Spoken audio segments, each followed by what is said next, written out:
Assalamualaikum warahmatullahi wabarakatuh. Para mahasiswa, kita lanjutkan perkuliahan kita ya, perencanaan pelajaran ya. Setelah minggu lalu kita ujian tengah semester ya. Ya, kita masih membicarakan seputar asesmen ya. Nah, kalau minggu pertemuan sebelumnya kita sudah mempelajari tentang berbagai istilah dan penggunaannya dalam pembelajaran ya, antara istilah asesmen, evaluasi ya, dan pengukuran ya. Nah, pada kesempatan pertemuan kali ini kita akan lebih mendetailkan ya pembahasan kita ya mengenai asesmen ini ya. Ya, yaitu mengenai teknik asesmen nih.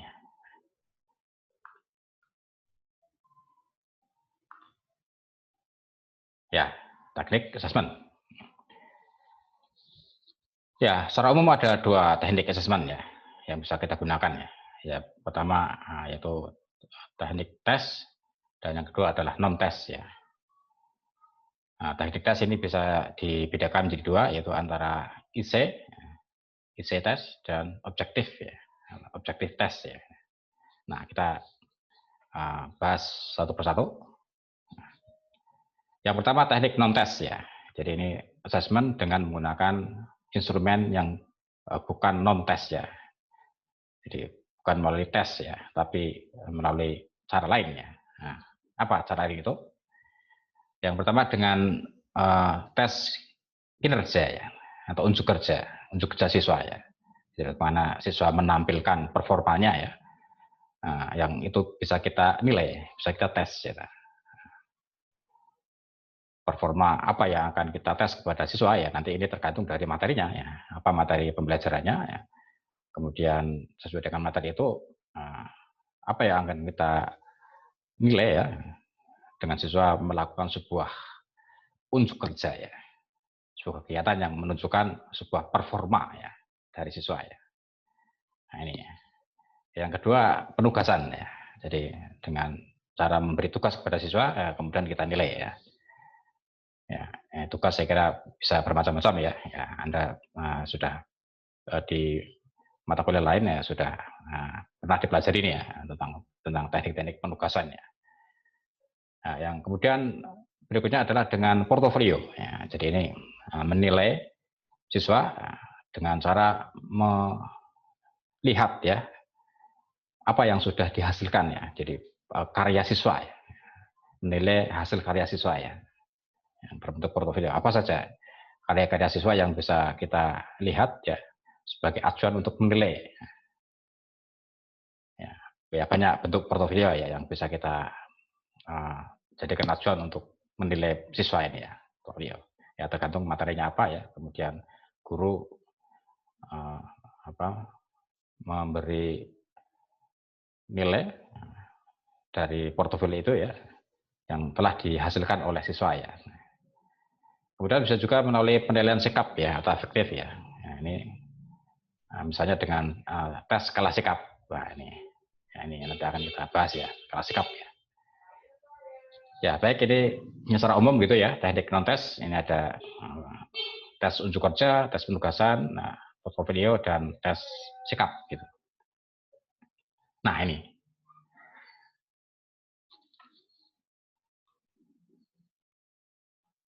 Nah, ini beberapa ragam asesmen ya, baik tes maupun non tes ya. Ini teknik dengan tes ya, ini misalnya dengan tertulis, tes tertulis gitu, baik tes objektif ya, pilihan ganda misalnya, dan tes subjektif ya, dengan IC misalnya. Ya, ini. Nah ranahnya ini untuk tes tertulis baik objektif maupun subjektif ini adalah ranah kognitif gitu. Jadi ranah pengetahuan ya, indikatornya ya pengetahuan gitu, pengetahuan siswa tentang materinya itu ya. Sehingga nanti untuk bentuk-bentuk pertanyaan juga yang sifatnya pengetahuan ya. Nah, misalnya kalau dalam tes objektif ini ya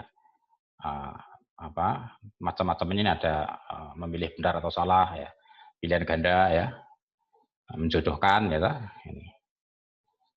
Kemudian mengerjakan soal ya untuk subjektif ya, latihan ya, mengerjakan latihan-latihan misalnya membaca pemahaman. Jadi siswa kita minta untuk memahami sebuah bacaan gitu ya. Kemudian esai berstruktur ya, yang hierarkis ya, yang sesuai dengan urutan materi ya, atau esai bebas ya, esai yang ya tidak sesuai dengan urutan materi ya, bisa loncat-loncat bentuk pertanyaannya ya, urutan pertanyaannya gitu. Nah, ini untuk tes tertulis ya, ini saya kira sudah tidak asing ya ini ya. Kemudian tes lain berbentuk tes lisan ya ini ya. Bisa juga objektif dan subjektif ya. Ini juga masih dalam lingkup kognitif ya, pengetahuan ya, untuk menilai pengetahuan siswa ya. Bisa dengan kuis ya, kemudian tanya jawab singkat ya. Ya ini kalau mata pelajaran yang lain bisa dengan membaca ya, pelajaran membaca ya. Kalau sejarah ya biasanya ya dengan tanya jawab ya. Jadi siswa kita tanya dalam bentuk lisan ya, dengan secara lisan, ya. Kemudian siswa juga akan menjawab secara lisan gitu ya. Nah, kemudian tes tindakan ya atau perbuatan ya. Ini ya. Kemudian yang pertama terhadap kinerja siswa ya. Nah ini sudah masuk ranah psikomotorik ya, karena ini ranah perilaku ya, ranah tindakan ini ya. Nah, baik berupa kinerja maupun produk ya. Ini juga sama-sama merupakan tes ranah psikomotorik ya. Misalnya kalau dengan bentuk kinerja ini ya, dalam role play ya, bermain peran ya, drama ya. Ya kalau di bidang olahraga ada senam ya dan seterusnya ya. Kalau sejarah bisa dengan bermain peran ya, role playing ya, itu kita nilai gitu ya. Bagaimana performa siswa ya ketika dia memerankan seorang tokoh sejarah misalnya. Atau bisa kita minta untuk bercerita siswa ya, bercerita tentang peristiwa sejarah ya, atau tokoh sejarah ya, bisa ya. Kemudian yang berupa produk ya, ini bisa menghasilkan, kalau sejarah ini bisa menghasilkan sebuah produk prototip misalnya ya. Nah, kalau Anda sering ya di mata kuliah media itu nanti akan menghasilkan produk alat peraga pembelajaran ya. Seperti itu gambarnya ya.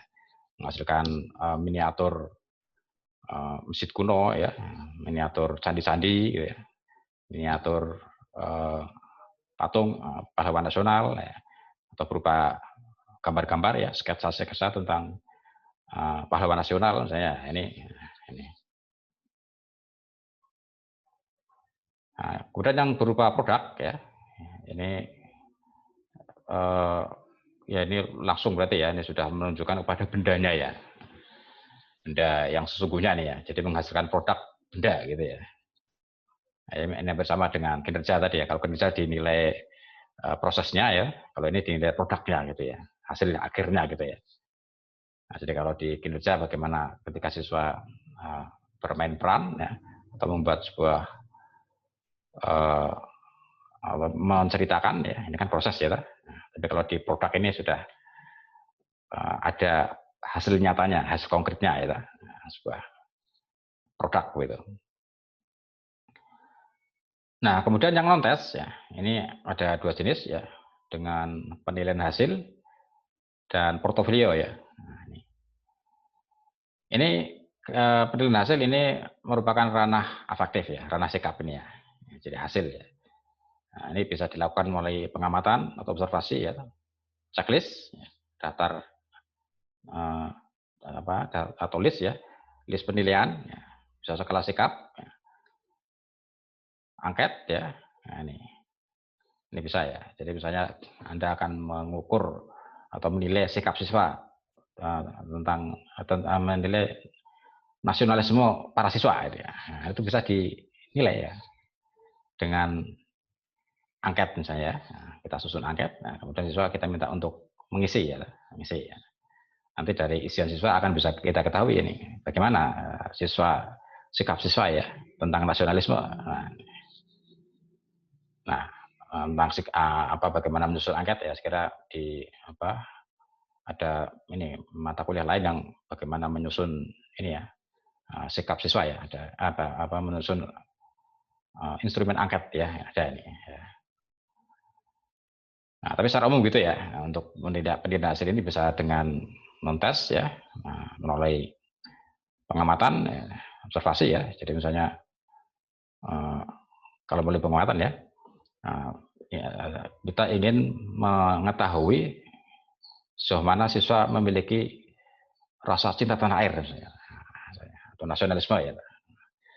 Ya begitu misalnya kita siswa ajak untuk berdiri menyanyikan lagu Indonesia Raya, wah bagaimana siswa ini? Kita amati ya.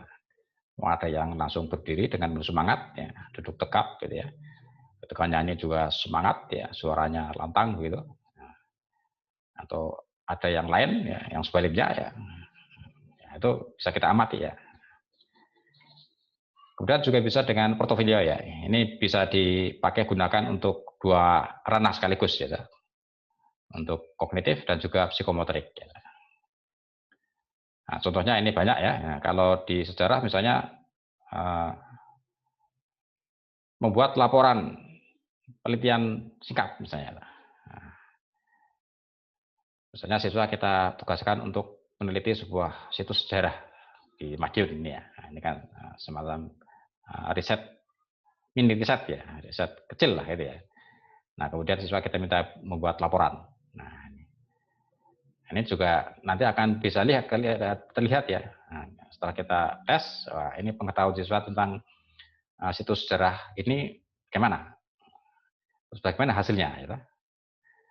Bagaimana ketika dia melakukan penelitian mini riset itu ya, bagaimana? Kemudian hasilnya apa? Bagaimana? Nah, ini bisa kita nilai gitu ya. Jadi, nah ini bentuk-bentuk ya ragam dari tes, baik asesmen ya, baik tes maupun non tes ini ya. Nah ini saya ambilkan contoh untuk penilaian kinerja ya, unjuk kerja ya, melalui rubrik ya, rubrik deskriptif untuk menilai presentasi lisan misalnya. Nah, ini. Jadi kalau misalnya siswa kita tugaskan untuk membuat bahan presentasi, nah ini bisa kita format ini bisa kita gunakan untuk menilai ya. Nah, jadi siswa kita minta membuat bahan presentasi dengan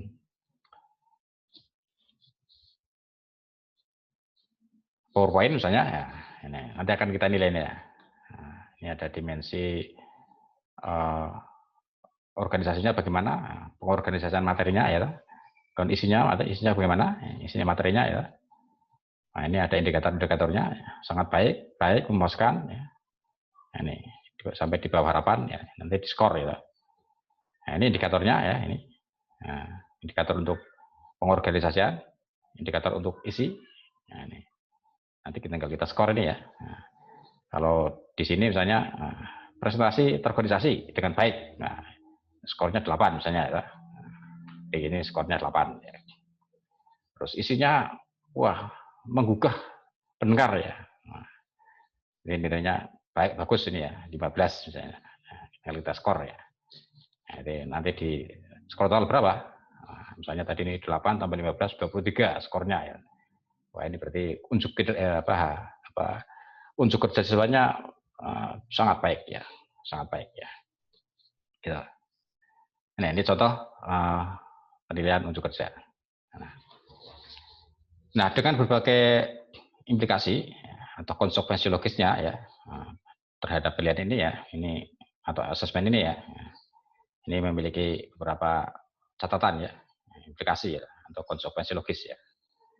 Yang pertama bahwa asesmen merupakan bagian integral dari pembelajarannya, sehingga tujuan asesmen harus sejalan dengan tujuannya. Jadi tujuannya apa ya? Di awal ya di RPP kan ada tujuannya ya, maka asesmennya harus sejalan dengan itu. Gitu. Kalau tujuannya adalah ingin mengetahui atau mengungkap pengetahuan siswa tentang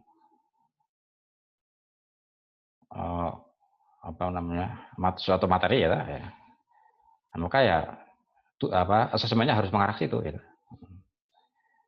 Kalau tujuannya ingin mengungkap pengetahuan siswa tentang peristiwa 10 November, maka asesmennya juga harus mengarah ke situ ya. Mengarah kepada pengetahuan siswa tentang peristiwa 10 November gitu ya. Implikasi bahwa guru hendaknya merancang asesmen bersamaan dengan melekat ya dengan tujuan desain instruksional ya, yang disusun ya. Kemudian kisi-kisinya ya juga harus ya sejalan ya, harus tepat gitu ya, harus relevan ya.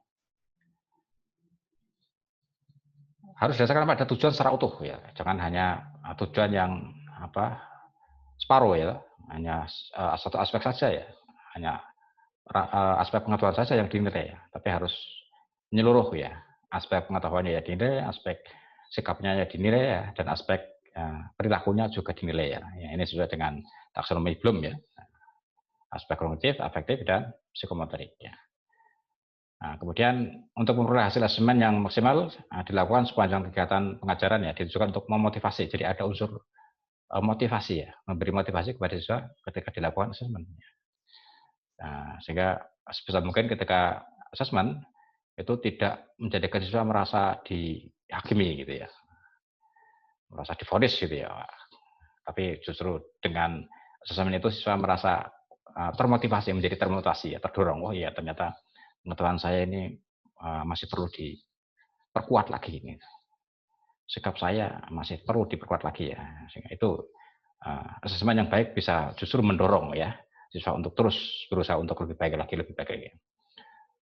Ya bukan sebaliknya ya, dengan asesmen justru siswa merasa terpojokkan ya, merasa divonis, waduh kok saya ternyata saya seperti ini ya, wah ya ya sebagaimana lagi misalnya, itu malah menjadi kendor semangatnya ya, motivasinya ya. Nah, ini. Nah, untuk hal yang sifatnya psikologis ya, ya tadi sikap gitu ya, nah, maka harus dilakukan secermat mungkin ya. Ya, misalnya kita akan menggunakan pengamatan sikap ya, mengamati sikap siswa itu harus cermat betul ya. Apakah siswa sudah sikapnya sudah mencerminkan nilai-nilai nasionalisme? Nah, kita amati secara cermat, secara teliti ya. Nah, ini tentu butuh pemikiran ya, butuh perhatian, butuh fokus ya, dan butuh waktu ya. Nah, kalau di kelas ya bisa dilihat ya, kira-kira sikap nasionalisme siswa ini bagaimana ya. Nah, misalnya ketika tadi ya saya contohkan ya, kita minta untuk menyanyikan sebuah lagu perjuangan, ya. Ini kan bisa kita lihat ya, dari awal kita ajak bagaimana respon siswa ya, kemudian ketika siswa itu kita ajak untuk menyanyikan lagu perjuangan, bagaimana ekspresinya ya, dan seterusnya ya. Konstruk psikologis dalam proses dan hasil belajar tidak dapat didefinisikan secara tunggal, tetapi selalu berhubungan dengan konstruk yang lain. Dengan demikian, dalam pelaksanaan asesmen hendaknya menggunakan teknik asesmen alternatif ya, di samping yang standar. Jadi tidak hanya satu teknik asesmen, tapi dengan menggunakan teknik yang lain ya, sehingga nanti kita bisa bandingkan ya antara teknik ini dengan teknik yang lain, nah itu bisa saling melengkapi ya. Nah, sehingga ya tidak hanya dinilai dari satu aspek saja ya, tidak hanya aspek pengetahuan saja, tidak hanya aspek afektif saja ya, tidak hanya aspek psikomotorik saja ya. Nah, melalui berbagai asesmen yang bervariasi maka akan bisa tercakup ya beberapa aspek itu ya, semua aspek itu gitu. Untuk kegiatan pengukuran dalam asesmen yang baik harus disiapkan sedemikian rupa sehingga dapat memperkecil kekeliruan ya. Jadi untuk yang sifatnya pengukuran ya, nah, itu biasanya nanti kita bikin instrumen, siapkan instrumen yang ya betul-betul sudah valid gitu. Nah, instrumennya kita susun, nah kita ya biasanya ya prosedurnya itu harus kita analisis dulu ya, per itemnya ya. Soalnya, per soalnya itu kita analisis, ini soal ini kira-kira valid enggak kalau kita ujikan ya kepada siswa ya. Nah, sehingga biasanya kalau secara prosedural itu harus melalui uji coba dulu ya, uji coba instrumen. Ya. Nah dari uji coba itu nanti hasilnya apa? Setiap butir instrumen itu valid atau tidak? Ya. Nah ini bisa menggunakan program komputer ya untuk menganalisis apakah sebuah butir soal itu valid atau tidak. Nah, ini ada program komputer itu ya namanya Itemen gitu ya, itu untuk mengukur atau menganalisis ya validitas instrumen ya, validitas dan reliabilitas instrumen itu. Sehingga instrumen yang akan kita berlakukan kepada siswa ini sudah betul-betul instrumen yang valid ya, yang layak ya untuk dijadikan instrumen tes gitu. Nah, itu kira-kira para mahasiswa ya, sekilas tentang teknik instrumen ya, ya gambaran umumnya begitu ya. Nanti teknis yang lebih dalam lagi ya, yang lebih detail lagi ya. Nah, itu nanti bisa dipelajari di mata kuliah statistik ya, ada itu ya, tentang bagaimana instrumen tes itu ya. Ya, baik, ya, terima kasih. Assalamualaikum warahmatullahi wabarakatuh.